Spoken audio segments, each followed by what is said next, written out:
afternoon, ladies and gentlemen. I'm Panagiotis Kakolyris. I'm Head of International Affairs at the Konstantinos Karamanlis Institute for Democracy, and I'm also COO of Social Do, a strategic communication company. And on behalf of the organizers, the Karamanlis Institute and the Martens Center, I would like to thank you for joining us this afternoon. And I would like to thank also our distinguished panel, starting first from Mr. Davor Filipović, Minister of Economy and Sustainable Development of the Republic of Croatia, Mr. George Kremlis, Honorary Director of the European Commission and a former advisor to the Greek Prime Minister on Energy and Environment, and Mr. Dimitar Lilkov, Senior Research Officer at the Martens Center for European Studies. Before going to the heart of our discussion, I would like to make a historical reminder. Don't worry, I will not go back to the ancient times, but I will go back to 1977, because at the place we're sitting today, Konstantinos Karamanlis founded the European Cultural Center of Delphi. Karamanlis was not only a visionary, was not only a political strategist for Greece, but it was also a champion of the European idea. And this vision, the vision of Karamanlis and all the great fathers of the European Union, it seems that is facing some challenges in our days, but still, it remains victorious, I would say. And we're seeing that in the energy crisis and this hybrid war on behalf of Russia, a war not only against Ukraine, but also against our European values. So, since we are at the end of the winter of energy discontent, as William Shakespeare would have said, it seems that we have won the war. I'm not sure about the price, and we're going to discuss about it, but it is certain that we have won the war, and we have to give the credit to the European project for that. So I will start first with Minister Filipović to ask you to evaluate the situation we're now, and how you evaluate the way European Union reacted to this hybrid war. Thank you. As you said it in your introduction, we have to give credit to all European Union did when we look at the time from the beginning of the brutal Russian aggression on Ukraine. When that aggression started, you could see in public space a lot of politicians coming from the far left and far right saying that countries in the European Union will face total disaster, that we will freeze the summer, that we will freeze in the winter, which is now behind us. And what happened? Totally opposite things happened. We remained united. We showed a high level of solidarity for Ukraine, and we need to proceed in that direction because that is the only good civilization choice. People in Croatia have a lot of understanding for all that is happening in Ukraine because my country was also brutally attacked in the 1990s. So we feel a lot of compassion for Ukraine people, and we are supporting them a lot. When you're talking about the costs, we all face the high increase in prices when it comes to gas, oil, and electricity, but with a strong response on the European level and a strong response of specific countries within the EU, we did very good things. If you look at the economic situation in Croatia for 2022, we had a GDP growth of 6.3%, which was the fourth highest growth in the European Union. And a lot of reasons for that growth was high and intense state and government interventions to help our economy and to help our citizens. We limited prices of electricity for our citizens and, of course, for all participants in the economies, whether they are craftsmen, micro, medium, small enterprises, and even big enterprises. We also intervened in profit margins of big oil companies, and we had a united response when it comes to gas on the European level. So all that helped us to go through this crisis, and the most important thing is that we stay united and we continue in the help to Ukraine. Mr. Kremlis, are you satisfied also from the way European Union managed to cope with that? And I'm not only talking about how Europe was caught out of surprise from Russia, but also on the way we managed to overcome our internal divisions. Clearly, we were not prepared for the war and for the energy crisis, which has been exacerbated because of the war.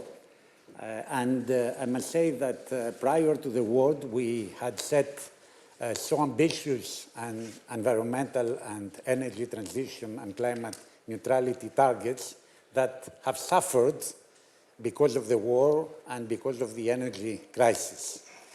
When the Green Deal was adopted, the EU climate law, namely the regulation, were adopted, we were not in a war era. The war came subsequently. This is why the EU had subsequently to discover the REPowerEU, which was in reality the instrument similar to the Recovery and Resilience Plan to face the COVID crisis, to enable the member states and the Union to keep the path towards climate neutrality by 2050, which should not be affected by the war and by the energy crisis. And in that respect, we have reacted ex post, of course. We were not prepared, but it was a proper reaction, and I'm happy to see that, for example, the Fit for 55 instruments have been adopted, and therefore we keep our target towards climate neutrality, hoping also that the world will end one day, although we do not yet see light at the end of the tunnel. Europe has always the capacity to adapt to the situation, sometimes belatedly, but we are there, and we always have this, I would say, energy and vision and capability to face the challenges, and I believe that in this case we have been successful, and now we can see that the impacts in terms of the energy crisis, the energy poverty, are not felt so strongly as we were feeling them at the beginning of the war or last year. Indeed. Mr. Lilkov, we have been successful, but we haven't solved the issue of energy security, isn't it? Yes. Ευχαριστώ, Panos, and thank you for the invitation. It's an honor and a privilege to be in Delphi in this community. Maybe coming from Bulgaria, I'm going to add a note of pessimism to this conversation without directly questioning the things which were said.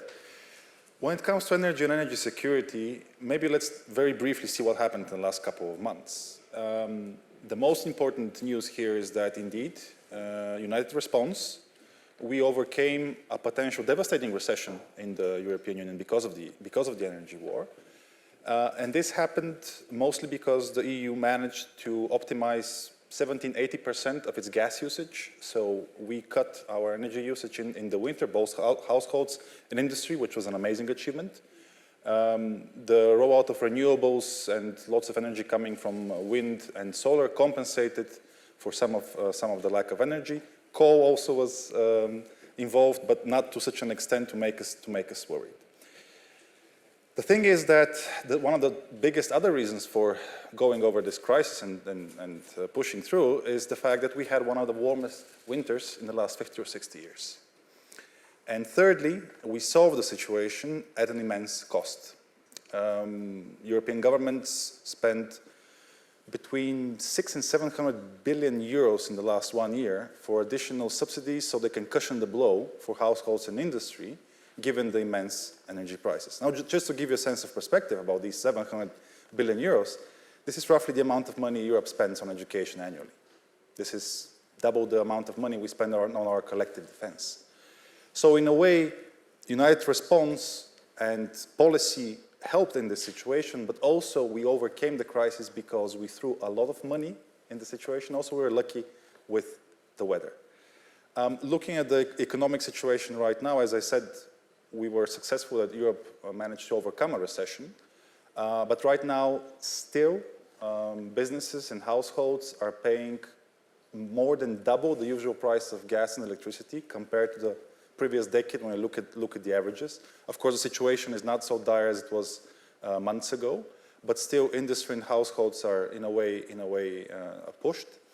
So my question when I speak with people from the institutions in Brussels and colleagues is, do we have a viable energy policy in the long run? Is our energy security guaranteed? Because before the war, in a very simplistic terms, our energy strategy was the following. We get cheap and abundant gas from Russia and other sources, and this gives us the buffer, the transitional resource, so we can focus on phasing out coal and rolling out renewables. Now the situation changed, of course. We don't have this flow of gas from Russia. And the question is how, in the long run, can we compensate for this energy? Because during the time when we had this relationship with the Russian Federation, this unfortunate situation, we could focus on our climate credentials, on our climate policy, as was said by the previous speaker. And we put climate change in the core of our energy strategy.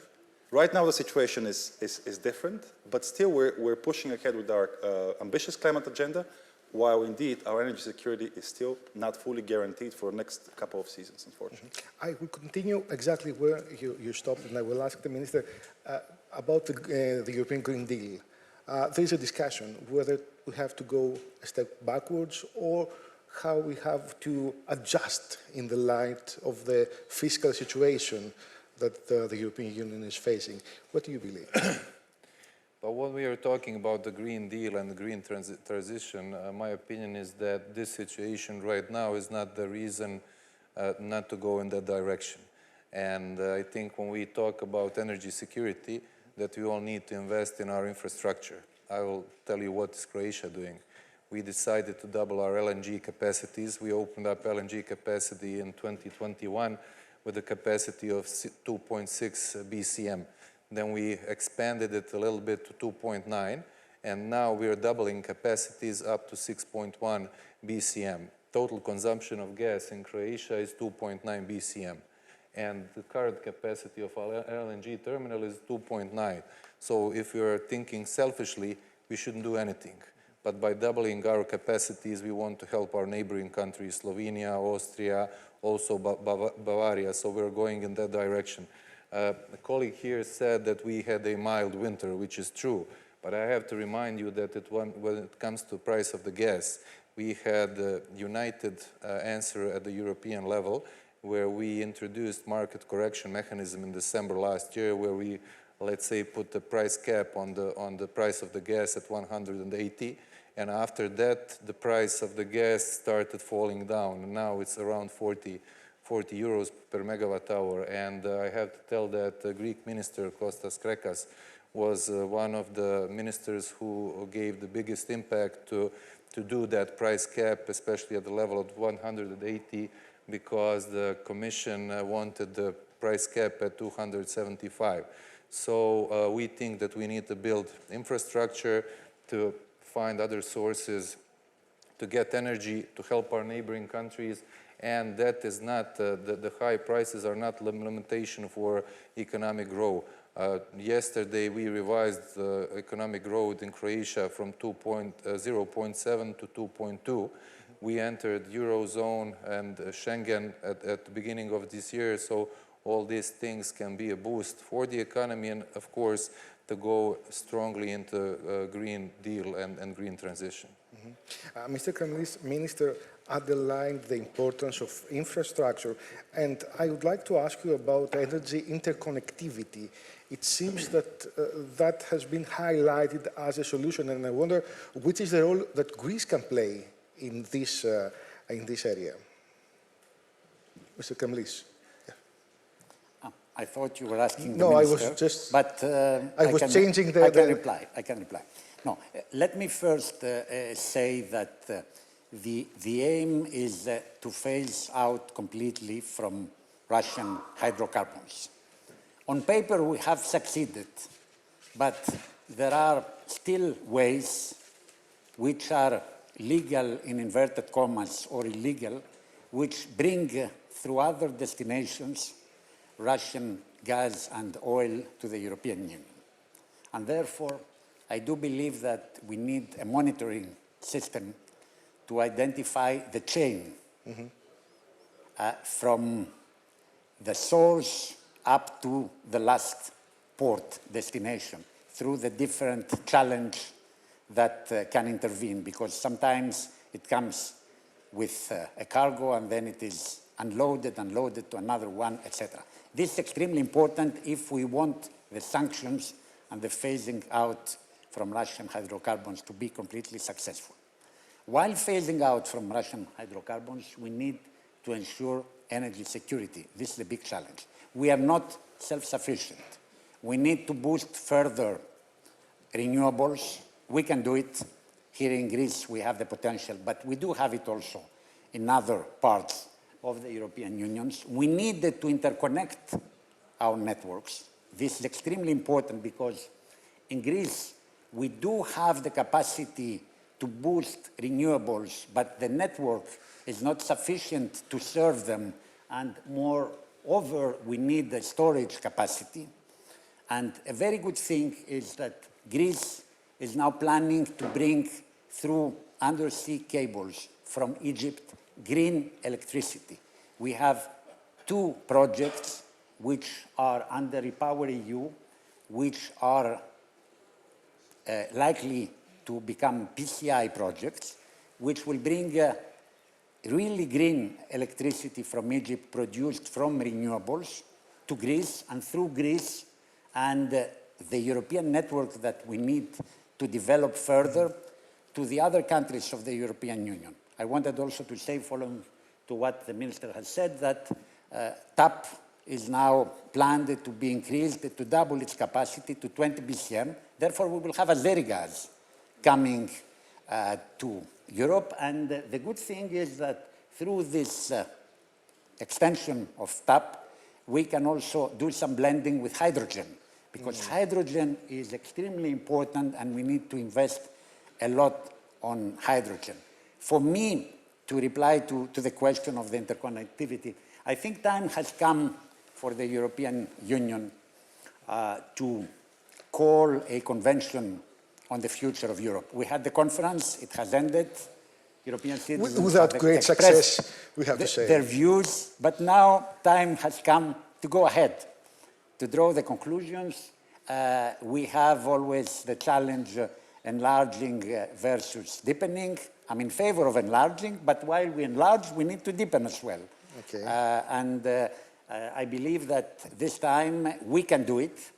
And in that respect, I would propose a genuine European energy union. We have a hybrid. Like the steel and coal? Yes, like the economic, the SECA, I mean the coal and the steel community that we had, which has ended, where all the resources of steel and coal were put under a common authority and were managed centrally. I do believe that this is extremely important. And probably a last comment, as nuclear is again sustainable, because the war has obliged us to have a new look on gas, which was a transition fuel, and on nuclear, which was not considered so green, taking also into consideration that Germany wanted to phase out completely, relying, of course, on Nord Stream 2. Now things have changed.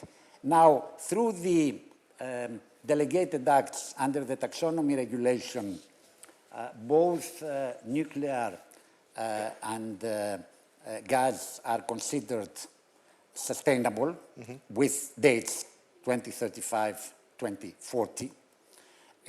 But still, this is an extension which is a forced extension, and I do believe that we need to explore the nuclear possibility, but in a positive way, which is by creating an energy agency, a nuclear energy agency. We have Euratom to manage nuclear waste.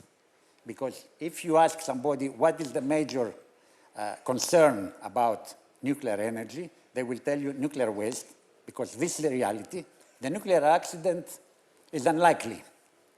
It has happened in Fukushima and in Chernobyl, but now under the new technologies, it is completely unlikely. Okay. You gave me two nice questions, and I will start with Mr. Lilkov. Is hydrogen the solution? As I like to say, hydrogen can be a solution, but right now hydrogen is still a promise. If you look at the global energy mix and consumption patterns, hydrogen right now, regardless if it's green hydrogen, blue hydrogen, there's also pink hydrogen, it's still below 1% globally as a resource. Right now, the European institutions are betting extensively on hydrogen, and rightfully so, because this will be one of the biggest resources in the future when it comes to transporting energy. And a lot of effort should be put in infrastructure and investment. But in the near term, hydrogen, no, it's not a solution. In the long run, yes, it's a promise. But in the meantime, we have to make sure that we have sufficient connectivity. And here, I voiced what was said by the minister. We have to put additional effort in connectivity in European Energy Union so that this type of infrastructure, when it comes to gas, can be used in the future also for hydrogen. Mm-hmm. And I'm going to the second question about nuclear energy. And I am asking that because we're in the shadow of a very important development, at least for our region. And I'm talking about the Russian-Turkey nuclear cooperation in Akuyu, the nuclear plant in Akuyu, an area which has a very important seismic activity, I can say, and that imposes a great risk not only for Cyprus, but also for the wider region. So under which preconditions can we invest to nuclear energy, and which is your comment regarding the latest developments between the Russian-Turkey cooperation about Akuyu? Thank you. I'm going to add just one question, one sentence on what you said, that when we're talking about building infrastructure, pipes for gas, they should definitely be also hydrogen ready. So we need to think in that way, because definitely it's not a short-term solution, but in the long run it will definitely play a big role. And in Croatia we're also building our pipelines in order to be able to gas that we will get over the LNG to put it in the pipelines and to deliver it to our neighboring countries. When we talk about nuclear, we need to look at the energy mix of the European Union, and almost quarter of electricity and half of low carbon electricity is generated in the EU from the nuclear energy. And we consider it as an important element for energy safety and also as a competitive decarbonization of EU economy. Important nuclear energy plays important role, definitely, of course, in moving away from dependency on fossil fuels. And you asked about preconditions. Safety is the #1 precondition, and it is essential that it is produced in a safe and sustainable manner. And that's the reason why European Union has a nuclear strategy directive, because it wants to become a leader when it comes to safety in nuclear energy, and we work closely with International Atomic Energy Agency, especially to strengthen the nuclear safety. There are a lot of talks with experts. There's a lot of talks on emergency preparedness, and of course all types of cooperation when it comes to even design and decommissioning. So EU is committed to promote nuclear energy safety worldwide. And that commitment also extends to non-EU countries such as Turkey. And you can see that their national nuclear and nuclear radiation regulators showed continuous improvement when it comes to nuclear safety and environmental protection. When I talk about nuclear energy from Croatian perspective, we have a 50% ownership in nuclear power plant Krško, which is in Slovenia, so we get around 15% of total electricity production in Croatia from nuclear. So we support nuclear energy, but number one is safety, and we all need to do everything to make preconditions to use it in a decarbonization manner. Are you worried from this Russian-Turkey cooperation in nuclear? Is something that worries you?